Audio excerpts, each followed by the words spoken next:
As 2024 draws to a close, India and Canada find themselves navigating one of the most strained phases in their diplomatic relations in recent history. The year has been marked by escalating tensions, with a range of issues driving a wedge between the two nations. Trouble began with the killing of Hardeep Singh Nijjar, a prominent Khalistani leader in Canada in June 2023, with the country accusing Indian government agents of being behind the killing, also saying Indian diplomats were persons of interest in the investigation into Nijjar's murder.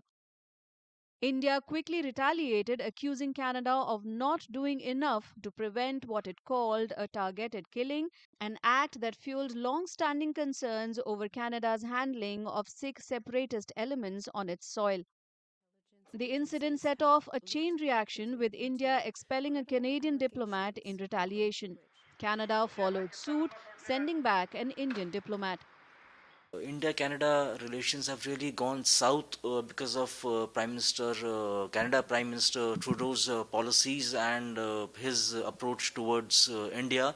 And in fact, look at the different trajectories of India-US relations and India-Canada relations. But what you are seeing is grandstanding by Prime Minister Trudeau, which is in fact negatively affecting the ties between India and Canada, and that includes very sad sort of reality of consular camps being attacked by Khalistanis. So, and the Indian diplomats under surveillance by Canada, Indian voices. For example, you had Canada banning the Australian network, which aired the External Affairs Jaishankar's presser with the Australian Foreign Minister. Adding further stress to already strained India Canada ties, a group of pro Khalistan supporters in November clashed with Hindu devotees outside a temple in Brampton.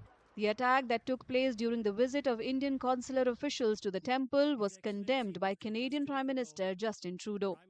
Meanwhile, statements from the Five Eyes Intelligence Alliance, the US, the UK, Australia, Canada, and New Zealand added fuel to fire. Many in India viewed these statements as part of a coordinated effort to tarnish the country's image, especially regarding the Nijjar case. The alliance's silence over Canada's role in harboring anti India elements only deepened the sense of frustration in New Delhi. What we have to understand is that it affects the relations between these two democratic countries, countries which have had a long history of cordial relations, and even more important, how many persons of Indian origin are in Canada? How many hundreds of thousands of Indian youngsters, students are studying in Canada? Now, that community has been affected adversely. And Canada's own higher education system also has been affected adversely. And in the process, Prime Minister Justin Trudeau's political position has been considerably weakened.